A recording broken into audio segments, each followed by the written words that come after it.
사람이 변화되는 과정에 보면 어떤 전환점이 반드시 있습니다. 다메섹으로 예수 믿는 자들을 잡으려고 가던 사울이 바로 그리스도 예수를 만나가지고 전혀 새로운 사람으로 변하게 되어집니다. 그래서 그는 이제 핍박하던 예수를 오히려 믿으라고 증거하는 예수의 증인된 삶을 살게 되었다라고 하는 것입니다. 그는 자신의 체험을 대단히 귀하게 여겼다라고 하는 것입니다. 요즘 말로 말하면 은혜를 소중하게 여겼다라는 거죠. 에스겔서에 보면 너희가 어찌 하나님이 주신 맑은 꼴을 짓밟느냐라는 책망이 나옵니다. 하나님이 주신 은혜를 우리가 쉽게 잊어버리고 그 은혜를 가볍게 생각한다라는 지적의 말씀이라고 볼 수 있습니다.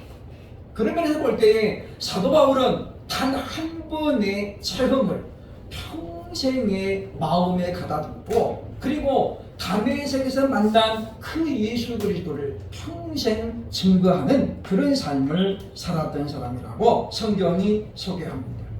그런 바울이 고린도전서 10장 31절에서 이렇게 말합니다. 그런즉 너희가 먹든지 마시든지 무엇을 하든지 다 하나님의 영광을 위하여 하라. 이는 성령에 감동해서 사도 바울이 고린도 교회에 전하는 말씀인 줄로 믿습니다. 자신이 어떤 경험이 물론 바탕을 이루고 있지만은 그러나 성령이 감동하였기 때문에 그는 이와 같이 자신 있게 선포했던 것을 우리는 기억을 해야 되겠다라고 하는 것입니다. 그러므로 무엇을 하든지 다 전부 하나님의 영광을 위해서 하라는 이와 같은 선포는 우리가 이 땅을 살아가면서 어떤 목적을 가지고 살아가고 또 어떤 방향을 가지고 달려가야 할 것인가를 우리에게 분명하게 가르쳐주고 있다고 하는 것입니다. 우리가 살면서 도로에서 많은 이정표를 만나게 됩니다.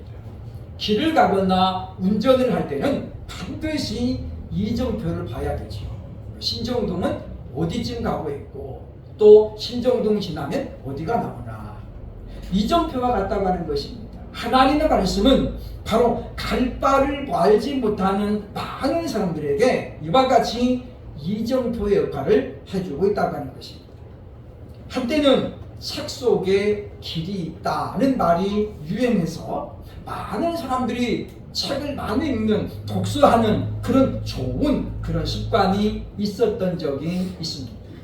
그런 것처럼 하나님의 말씀에는 우리가 가야 할 길이 제시되어 있고 하나님께서 우리에게 원하는 방법이 나타나 있다고 하는 것입니다.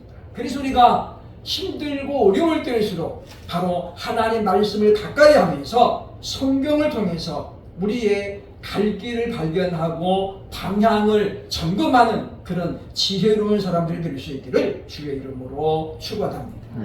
오늘 본문은 하나님께 영광을 돌리지 않는 자의 결과와 하나님께 영광을 돌린 사람의 결과를 우리에게 잘 나타내주고 있습니다. 만일 우리가 하나님께 영광을 돌리지 않으면 우리에게는 과연 어떤 일이 일어날까요? 첫째로 본문 21절로 25절을 보면 하나님의 심판을 받는다라고 말씀해주고 있습니다. 우리가 살아가면서 쉬운 일이 있고 어려운 일이 있습니다. 물론 관점에 따라서 어떤 관점에서 볼 때에 쉽고 어려운 것인가는 상황에 따라서 다릅니다. 그러나 우리가 이제 보편적으로 저 일은 좀 쉽다, 저 일은 어렵다, 그런 어떤 우리가 잣대를 가지고 평가는 할 수 있다라고 하는 것입니다. 본문에는 두 종류의 사람이 소개됩니다. 하나는 분봉왕, 즉 예루살렘을 통치하는 헤롯이라는 왕이 나오고 또 하나는 바나바와 사울이라는 그런 사람이 성경에 소개됩니다. 헤롯은 왕이라는 직분을 가지고 있으면서도 하나님께 영광을 돌리지 못했습니다. 오늘 성경은 자세하게 그 일을 기록해주고 있는데 우리가 말 한마디로 천냥빚을 갚는 것처럼 우리가 하나님께 영광을 돌리는 것은 그렇게 어렵고 힘든 일은 결코 아닙니다. 때로는 말 한마디로도 하나님께서 우리를 통해서 영광을 받으시기 때문이죠. 그런데 그 말 한마디를 못해서 하나님께로부터 심판을 받는 그런 일들이 발생할 수 있다라고 하는 것입니다. 반대로 어떤 일은 굉장히 어려운 일도 있습니다. 오늘 성경에 말합니다마는 바나바와 사울이 부조하는 사명을 가지고 있었다는 거죠. 이 부조, 예루살렘 교회가 대단히 어려웠을 때에 바울과 이 바나바는 모금을 했습니다. 예루살렘 교회가 지금 어려우니까 우리가 좀 물질로 도와주자. 그래서 많은 헌금이 모였어요. 그죠?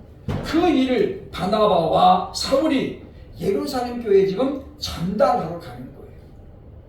견물생심이란 말도 있고 당시 신약시대에는 예루살렘이 굉장히 어려웠습니다. 물론 로마가 통치하고 있었기 때문이기도 하지만은 지역의 곳곳에서 유대의 이스라엘의 독립을 원하는 그런 사람들이 많이 있어서 전쟁도 많았고 그러다 보니까 강도들도 많았습니다. 예수님께서 예루살렘을 떠나 여리고 가라는 그 레위인들 말입니까? 그 강도 만난 자의 얘기를 예수님이 예로 설명했는데 그것은 굉장히 당시에는 흔한 사건이었다는 거예요. 그러니 많은 돈을 가지고 운반하는 것은 상당히 어려운 일이었다라는 것입니다. 뿐만 아니라 우리가 돈을 가지고 있으면 사단이 우리에게 많은 유혹을 줍니다. 지난주에 우리가 뉴스를 보았습니다마는 우리은행에서 한 대리가 100억대를 횡령했다. 그런 뉴스가 났죠. 2012년부터 18년까지 6년 동안 우리은행 본점에서는 614억이라는 어마어마한 돈을 빼돌린 그런 사건이 있었습니다. 그 사건이 있은 지 불과 4, 5년 만에 또 사건이 퍼진 거죠. 왜입니까? 어마어마한 금액을 쉽게 만지고 처리할 수 있는 그런 위치에 있다 보니 자기도 모르게 자기 것이 아닌데도 불구하고 손을 댈 수 있는 그것이 바로 견물생심이라는 거예요. 물건을 보면 욕심이 생긴다는 거잖아요. 그러니 바나바와 사울도 사람이잖아요. 돈이 필요 없는 사람이 과연 누가 있겠습니까? 우리 가끔씩 텔레비전에 봅니다마는 산에서 혼자 사는 그런 사람들도 돈이 필요해요. 거기 보면 다 먹을 것 나오고 산에 가면 다 먹을 것 나오잖아요. 그죠? 그럼에도 불구하고 돈이란 것은 필요합니다. 다다 익선이란 말이 있는 것처럼 물질은 많으면 많아서 좋다. 그런 사람들이 많이 있잖아요. 그럼에도 불구하고 바나바와 사울은 그런 환경과 그런 유혹을 이겨내고 하나님께서 맡기신 이 부조의 사명을 잘 감당했다고 오늘 성경이 말하고 있습니다. 우리가 하나님께 영광을 돌리는 방법이 여러 가지가 있습니다만은 가장 중요한 건 뭡니까? 하나님이 우리에게 맡기신 사명을 잘 감당하고 하나님께 영광을 돌리는 것입니다. 왜냐하면 주님께서 우리에게 달란트 비유를 통해서 말씀하시잖아요. 1개를 받은 것, 2개를 받은 것, 5개를 받은 것은 중요하지 않습니다. 근데 우리는 자꾸만 그 숫자에 연연하죠. 그죠? 5개, 2개, 1개. 왜 나는 1개만 줘? 그래서 사람들이 그 1개의 가치를 귀하게 여기지 못한다는 거예요. 그리고 땅에 묻어둡니다. 그러나 우리 생각하면 그 1달란트를 내게 맡기셨다는 그 자체가 얼마나 큰 복이냐 그 말이에요. 그것은 바울이 고백했습니다. 나를 충성되이 여기셔서 우리에게 달란트를 맡기셨다는 거예요. 근데 우리는 자꾸만 금액만 따지고 몇 가지만 따지고 그런 것을 우리가 숫자만을 따지는 경우가 있는데 굉장히 바람직하지 못하다는 거죠. 하나님 우리에게 달란트를 맡기실 때는 분명히 성경 말합니다. 그 사람이 재능을 따라 주셨다라는 거죠. 우리가 아무리 좋은 옷도 내 몸에 맞아야 아름다운 것처럼 우리가 그렇습니다. 하나님이 우리를 가장 잘 알죠. 우리 세상을 살아가면서 참 자기 자신을 모르는 사람들이 굉장히 많습니다. 물론 저도 그럴 때가 없지 않아 있습니다. 사람들은 큰 무대에서 활동하고 싶어 합니다. 그것은 누구나 그렇습니다. 그런데 보면 객관적인 입장에 볼 때는 저 사람은 큰 무대에 가면은 안 되겠다. 그런 판단이 섬에도 불구하고 욕심을 부려가지고 큰 무대에 갔다가 결국은 자신의 선수 생명도 끝나고 그러는 사람들을 우리가 보게 된다고 하는 것입니다. 그러므로 우리는 하나님이 우리에게 무엇을 맡겨주셨는가 이걸 먼저 생각하고 그것은 하나님이 나를 충성되이 인정하셨다는 거예요. 그래서 우리는 이 하루씩 하나님께 영광을 돌리지 않았더라. 오늘 성경은 그것을 지금 자세하게 설명합니다. 오늘 일의 발단은 이렇게 되어 있습니다. 21절 보면 헤롯이 나를 택하여 왕복을 입고 단상에 앉아 백성에게 연설하니 백성들이 크게 부르되 이것은 신의 소리요 사람의 소리가 아니라. 어쩌면 오늘 우리가 방송에 보면 리액션 하잖아요. 그죠? 이게 좀 과했던 것 같아요. 아니면 아부꾼들이 앞에 많이 있었거나 각하 시원하겠습니다 라고 했던 것처럼. 그러니까 너무 이렇게 띄우니까 헤롯이 어떻게 되겠습니까? 기분이 그냥 우쭐해졌습니다. 자신에게 이런 왕이라는 직위를 주고 백성을 다스릴 수 있는 그런 영광을 주신 하나님께 감사를 고백해야 되는데 이때 어떻습니까? 헤롯은 그야말로 하나님께 아무런 영광도 돌리지 않았다라고 하는 것입니다.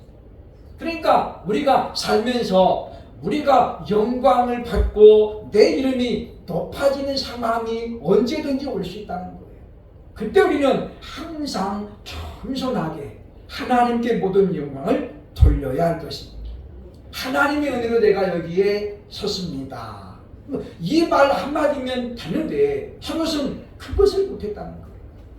그러므로 우리가 이 말씀을 보면서 우리는 이 말씀을 기억을 해야 되겠다고 하는 것입니다. 그런 그에게 하나님이 어떤 심판을 내립니까? 오늘 본문 23절은 말합니다. 헤롯이 영광을 하나님께 돌리지 아니하므로 주의 사자가 고침이 벌레에게 먹혀 죽으니라. 갑자기 몸에 이상이 생겼다는 거예요. 그리고 그가 죽음을 맞이했다라고 말씀해주고 있다고 하는 것입니다. 우리가 하나님 나라를 향해서 달려가면서 우리가 참으로 하나님을 영화롭게 해야 되는데 그것이 사람의 제일 목적이잖아요. 사람이 존재하는 목적이 무엇이냐면 하나님을 영화롭게 하고 하나님을 기쁘시게 하는 것이라고 성경은 말해주고 있습니다. 그런 반면에 바나바와 사울은 그 부조의 일을 다 마치고 예루살렘에서 돌아옴으로 말미암아 하나님께 영광을 돌렸다라고 말씀합니다. 그러니까 하나님께 영광을 돌리는 그런 사람들이 많은 교회의 특징을 오늘 성경 24절은 이렇게 말씀합니다. 하나님의 말씀은 흥망하여 더하더라. 그러니까 우리 교회가 말씀이 더 흥망하고 교회가 부흥되려면은 우리가 하나님께 영광을 돌려야 된다는 거예요. 그러므로 우리가 어떤 모습에서든 어떤 자리에서는 하나님 이름을 높일 수 있는 저와 여러분 될 수 있기를 주의 이름으로 축원합니다. 둘째로 하나님께 영광을 돌리지 아니하면 어떤 결과가 있는가 하면 신명기 32장 51절에 보면 하나님의 책망을 받는다라고 말씀합니다. 신명기 32장은 굉장히 서글픈 내용으로 되어 있습니다. 왜냐하면 40년간 이스라엘의 지도자로 출애굽을 했고 그리고 광야에서 그 모진 사고를 견뎌내었던 모세에게 하나님께서 청천벽력 같은 소리를 하셨잖아요. 너는 가나안을 보기는 보겠지만은 가나안에 들어가지 못하리라. 사실 모세가 40년 동안 그 어려움을 극복하고 여기까지 올 수 있었던 건 뭐냐면 분명한 목표가 있었기 때문이죠. 그건 뭐냐면 가나안입니다. 하나님께서 가나안을 향해서 젖과 꿀이 흐르는 땅이라고 말씀하셨고 일찍이 아브라함에게 그 땅을 약속하셨잖아요. 그런데 모세가 이제 그 땅을 못 들어간다는 거예요. 얼마나 참 아쉬운 내용입니까? 예전에 김성길 권사님이 책을 펴냈는데 그 신명기 32장 그 짧은 걸 가지고 페이지 수가 400페이지가 넘는 장편 소설을 썼잖아요. 나로 건너가게 하소서. 제가 하도 오래 예전에 읽었던 책입니다만은 그래도 그 내용이 분명하게 기억이 납니다. 신명기 32장 50절에 이렇게 말합니다. 너는 비스가 산에 올라가 약속의 땅을 바라보라. 그러나 네가 보기는 하지만 너는 그 땅에 들어가지 못하리라. 그러면서 51절에 보면 그 이유를 설명하는 거예요. 왜 모세가 가나안에 못 들어가는지 51절에 이렇게 말합니다. 이는 너희가 신광야 가데스의 무리바 물가에서 이스라엘 자손 중 내게 범죄하여 내 거룩함을 이스라엘 자손 중에 나타내지 아니한 까닭이라. 모세가 2번 실수한 것도 아니고 3번 실수한 것도 아니잖아요. 딱 한 번입니다.